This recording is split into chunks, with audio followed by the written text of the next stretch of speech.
네, 여러분 안녕하세요. 이번 시간에는 식민지 공업화 정책에 대해서 살펴보도록 하겠습니다.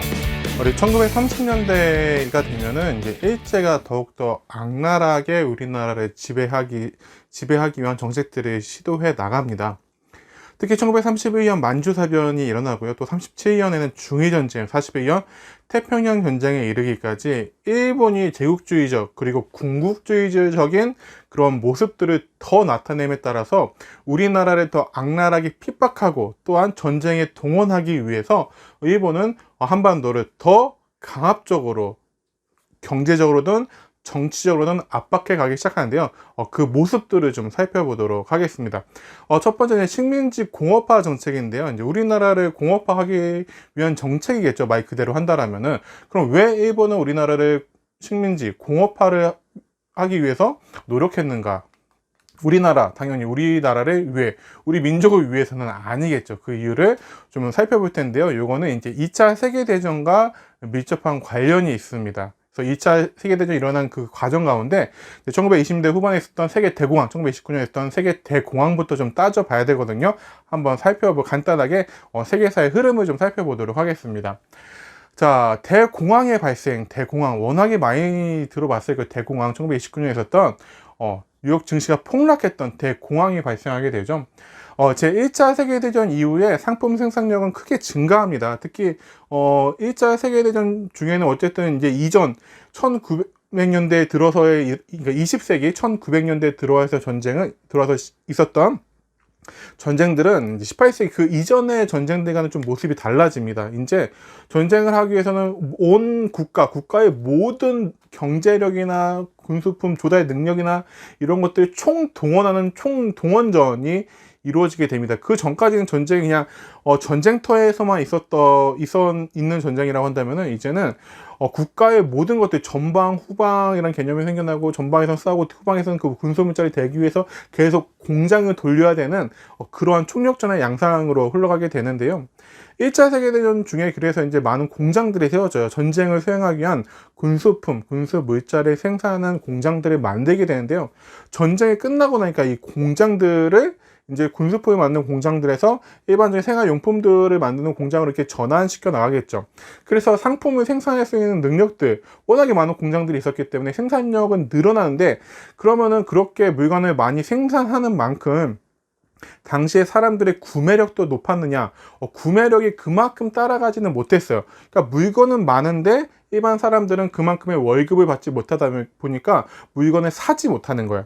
그러니까 회사들의 입장에서는 물건을 많이 생산했는데 물건을 많이 공급할 수 있도록 만들었는데 그만큼의 수요가 없는 거죠. 왜냐면 사람들은 뭐 사고 싶어도 그만큼의 돈이 없으니까 사지 못하니까 공장에 재고가 쌓여가는 거예요. 물건을 만들었지만 팔리지 않는 재고가 많아지니까 공장에 재고가 많아지고요. 공장들의 입장에서는 원자재를 사가지고 물건을 만들어서 팔아야지 또 원자재를 사고 투자를 해가지고 또 새로운 물건을 만들어서 팔 거 아니에요. 근데 물건이 만들었지만 팔려 나가지 않으니까 재고가 쌓이게 되고 자금줄이 막혀버리는 거죠. 이 물건이 팔려야지 자금이 들어오는데 물건이 팔리지 않는 거예요. 그러자 이 재고가 많아져서 이 자금 유통이 원활해지지 않아서 파산 회사가 증가하게 됩니다. 자, 파산하게 되니까 또 문제가 생기죠. 그렇죠? 회사가 파산하게 되니까 실업자들이 많이 늘어나게 되고, 실업자들이 많이 늘어나니까 이 실업자들은 이전엔 그래도 월급 조금이라도 받았는데 이럴 때는 이제 아예 월급을 못 받는 거잖아요. 그러니까 물건을 더 못 사게 돼요. 그러다 보니까 이 경제 악순환이 되면서 악순환이 계속 생기면서 주식이 대폭락하는 일이 벌어집니다. 그러니까 이제 기업들이 연쇄 도산의 위험이 있게 되는 거죠.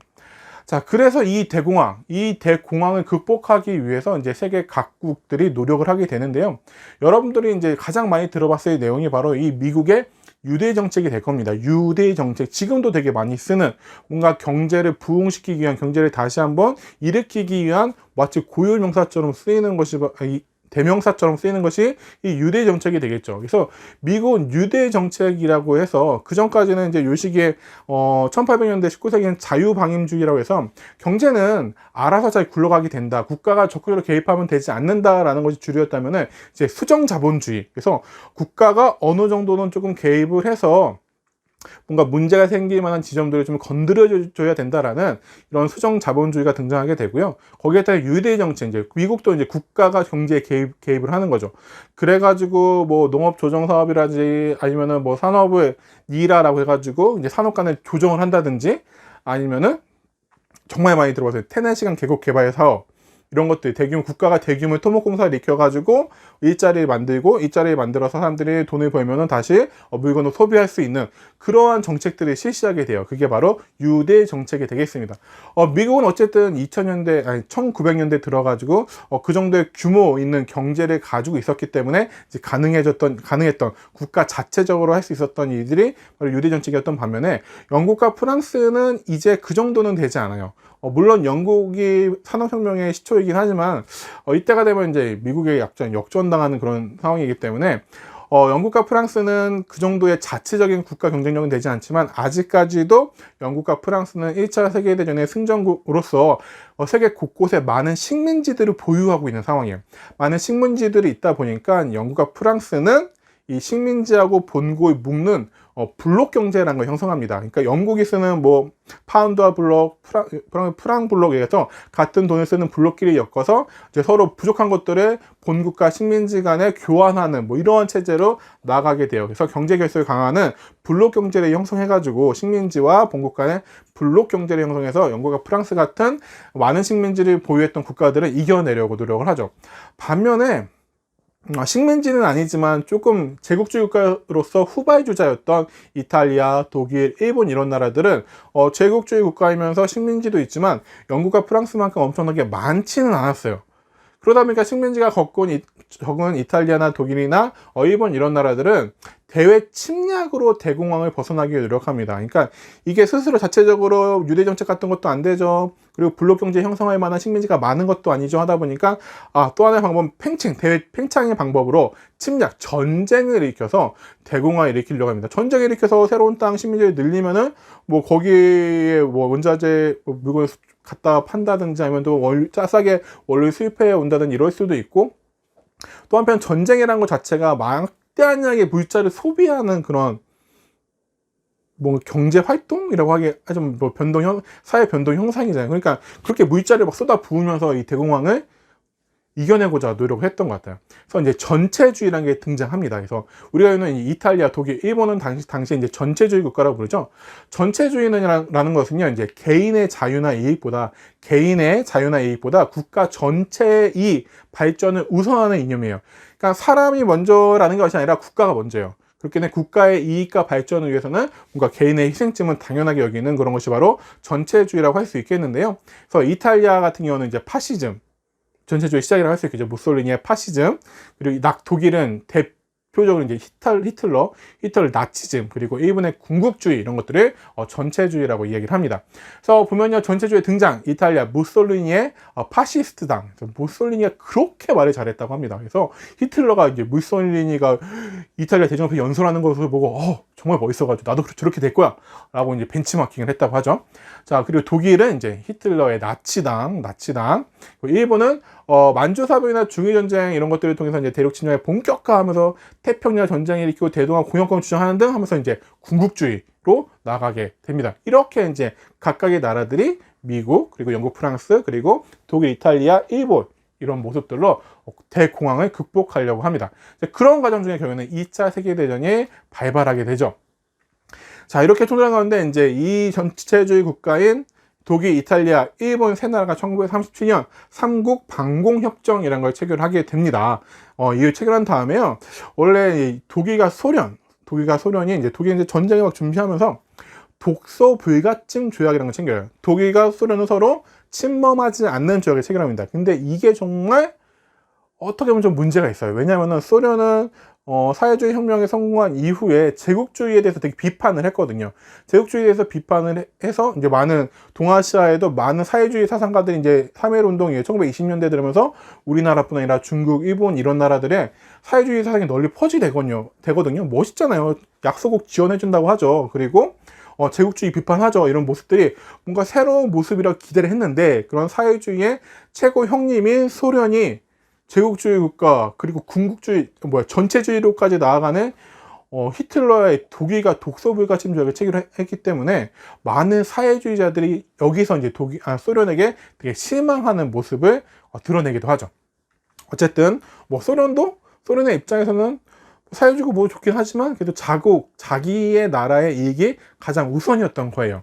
그래서 독일이요 이제 폴란드를 침공합니다. 그래서 그 전까지 약간 뜨뜻미지근한 모습을 보이던 영국이 독일이 폴란드를 침공하게 되자 결국에는 영국과 프랑스가 독일의 선전포고를 하게 되고 전쟁이 이제 본격 시작되는데 독일이 파죽지세로 이제 서유럽을 점령해 나갑니다. 그래서 서유럽을 점령하고 막 프랑스까지도 빼앗기게 되잖아요. 그래서 프랑스 막 왕명정부 막 세우고 이러게 되고요.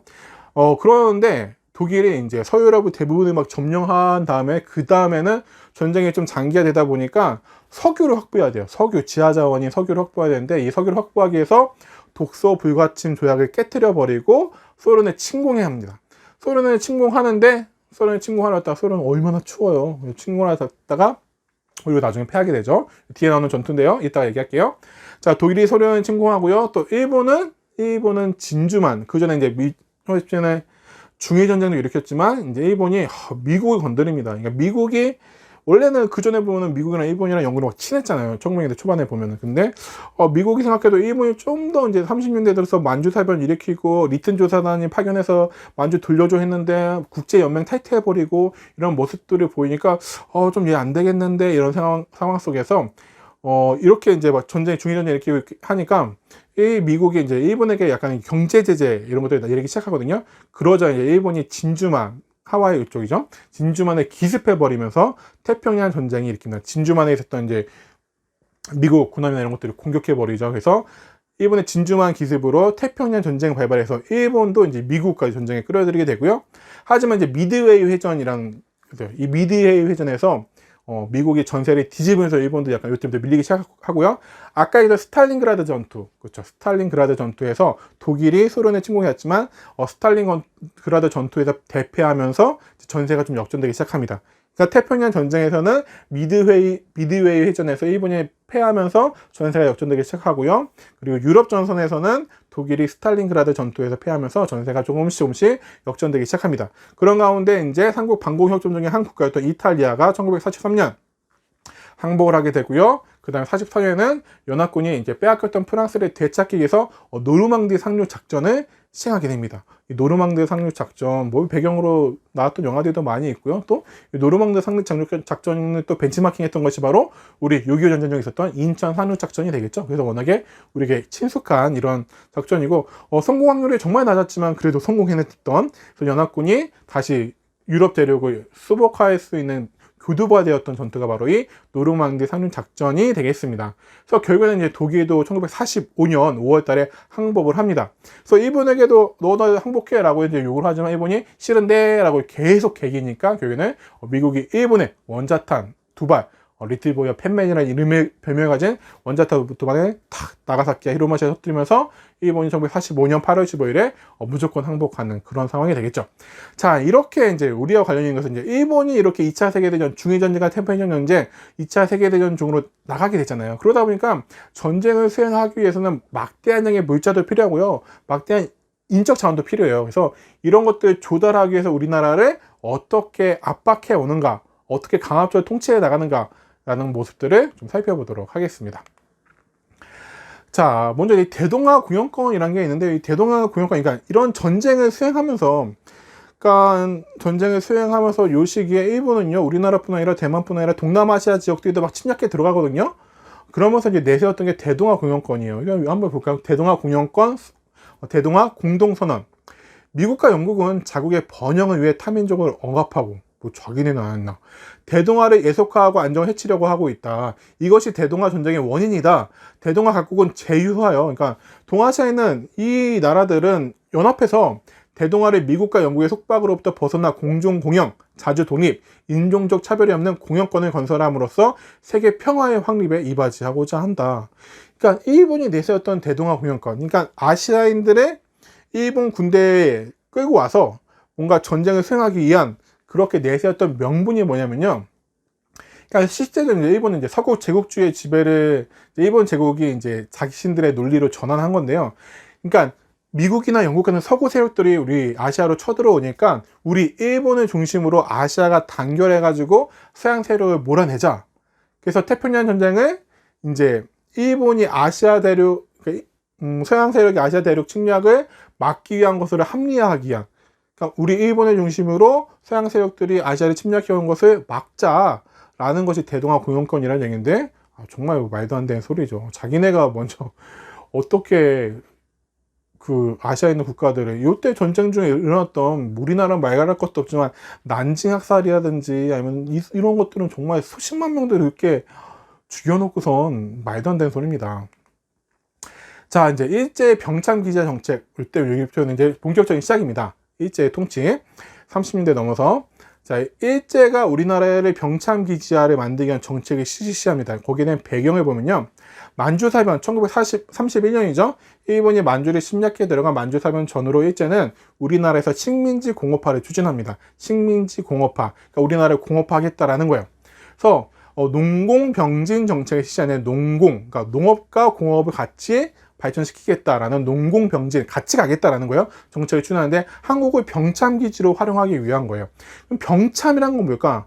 여러분들 군대를 거의 안 갔다 오셨기 때문에 이걸 보시는 분들은, 그러니까 병참이란 군수 물자를 얘기하는 거예요. 그래서 우리나라의 군사 자원, 군수 물자, 전쟁을 수행하기 위한 군대가 필요한 물자를 생산하는 기지를 우리나라로 만들겠다. 왜냐면 우리나라에서 만들면, 특히 우리나라에서 한반도 북부에서 만들면은 바로 만주를 통해서 중국 대륙 이쪽으로 이제 군수 물자를 보낼 수 있잖아요. 자, 그렇게 해서 이제 한국을 병참기지, 전쟁을 수행하기 위한 전초기지로 만들겠다라는 것이 바로 병참기지화 정책이 되겠습니다. 그래서 이제 한국의 값싼 노동력과 또 이제 우리나라 지금 북한 지역에 있는 한반도 북부에는 지하 자원들을 수탈해서 그것들 이루겠다라는 거죠. 그래서 조선 총독부의 지원을 받은 일제의 독점 자본들, 일제의 독점 기업들이 한반도 우리나라의 병참기지, 공장들, 군수공장들을 만들고요, 군수산업에 집중적으로 투자를 하게 되어져요. 그래서 식민지 공업화를 이루게 되는데, 자, 보면은, 자, 대륙과 가깝고 지하자원 확보하기 쉬운 한반도 북부에 이런 공장들이 많이 만들어지게 됩니다. 그래서 석탄, 철 등의 자원이 풍부한 북부 지방에 발전소를 건설하고요, 군수사업 관련 중화학 공업을 육성하게 돼요. 그래서 위쪽에, 북쪽에는 중화학공업, 왜냐면 막 전쟁 무기 만들기 이러면은 경공업에 아니라 중화학공업 필요할 거 아니에요. 그리고 남쪽에서는 소비재 위주의 경공업을 발달시키는 걸 정책이었어요. 그래서 광복 후에는 북한은 중공업이 발달했고요, 남한은 경공업 위주로 발달해 있었기 때문에 산업의 불균형이 초래되게 됩니다. 그래서 해방된 이후에도 북쪽에서 남쪽으로 전기를 보내주지 않으면 남쪽에서 전기가 뚝뚝 끊겼다고 해요. 왜냐면은 발전소 이런 것들을 다 북한 쪽에 많이 만들어놨기 때문에 그래요. 그래서 이런 일본이 남겨놓은 산업시설들이 북쪽에 많이 있었기 때문에 거의 1960년대에 이르기까지는 북한의 경제력이 남한보다 앞섰다고 합니다. 그게 이제 북한이 잘해서가 아니라 일본이 남겨놨던 어쨌든 공장이나 발전소 이런 것들이 북쪽에 훨씬 더 많이 있었기 때문에 그래요. 또 남면 북양 정책이라는 것이 실시합니다. 남면 북양은 말 그대로 남쪽에는 면화를 재배하고 북쪽에는 양을 재배하는, 이제 양을 사육하는 정책인데요. 한국의 농촌을 이제 뭐 공업화는 넘어서 이제 한국의 농촌을 일제의 공업 원료를 공급하는 공급지로 전락시키기 위한, 만들기 위한 전략이었습니다. 그래서 남부 지방에서는 면화를 재배하고 북부 지방에서는 양을 사육하는 거예요. 그래서 면화로 면직 산업, 양으로 모직 산업, 모직물 산업들을 이제 발전시키려는 거죠. 그래서 일제는 경제대공황 이후에요, 자국의 방직 산업, 그러니까 옷감 만드는 그런 산업을 보호하기 위해서 남부 지방의 농민에는 목화를 재배하고, 그래서 북부 지방의 농민한테 양을 이르게 해서 여기에서 어떻게, 그죠, 값싸게, 되게 싼 값에 자신들의 공장의 원료를 공급하기 위해서 이런 남면 북양 정책들을 실시했죠. 그리고 또 이제 농촌진흥운동 이런 걸 실시합니다. 농촌진흥운동. 그래서 농민 경제를 안정시킨다는 명분으로 대공황 이후에 농촌 경제가 어려워지고, 또 소작쟁이는 이제 농민들이 너무 먹고 살기 힘드니까 이제 막 소작료 인하, 데모하고 시위하고 이런 것들이 늘어나자 춘궁퇴치, 춘 봄이죠. 봄에 먹을 것이 없어가지고 이제 힘든 거예요. 그러니까 우리가 보릿고개 이런 얘기 하잖아요, 그죠, 어른들이. 또 부채근절. 농촌에 너무 빚이 많다, 농촌 집안에 빚이 너무 많다, 이런 것들을 근절하자는 목표로 1932년부터 추진했던 것이 바로 농촌진흥운동입니다. 그러니까 조선 이제 1930년대 넘어가고 이러면서 조선인들의 궁핍화, 가난이 너무 심해졌던 거예요. 그러니까 먹고 살기 너무 힘드니까 이건 독립운동의 차원이 아니라 아예 생존의 차원으로서 일본에 대한 저항운동이 되게 치열해지는 거예요. 그리고 또 1930년대 들어가지고 일본이 대륙이 침략해 가기 시작하잖아요. 그러면서 식민지 농업정책도 어떻게 되면 좀 변화해야 될 필요가 있었어요. 그래가지고 일제가 농촌진흥운동을 내세우면서 뭔가 계몽도 하는 것처럼 뭐 얘기를 하지만 결국에는 이 모든 것들의 내용은요, 농촌진흥운동의 내용은 뭔가 구조적으로 문제가 있으니까 뭐 소작료를 낮춰줄게, 세금을 낮춰줄게, 어떤 재정적으로 아니면은 제도적으로 농촌을 지원해줄게, 이게 아니에요. 야, 이런 거 따져보니까 농촌진흥운동 할 건데 다 따져보니까 결국에는 문제가 뭔지 알아? 다 너네가 문제야. 한국 농민들 너네가 문제야. 너네가 게으르고 일 안 하고 모자라고 그래서 문제니까 자력갱생, 너희들이 책임지고 너희들이 정신력을 좀 반짝 차려가지고 정신 개조해가지고 열심히 하면 돼. 이런 식으로 너네가 문제니까 너네가 잘해라 라는 그런 운동이 농촌진흥운동이에요. 그러니까 우리들한테 뭔가 모든 책임을 돌리는 운동이었단 말이에요. 그러니까 실질적으로 농촌의 문제 해결이 되지는 않죠. 그렇죠? 전혀 되지 않는 것이 바로 말뿐이었던 농촌진흥운동입니다. 그래서 이제 여기까지 해가지고 이제 일본의 우리나라의 외식민지 공업화 정책 어떻게 시행했는지 좀 살펴보았고요. 2차 세계대전과 관련된 내용들까지 연구해서 살펴보았습니다. 일단 여기까지 하도록 할게요.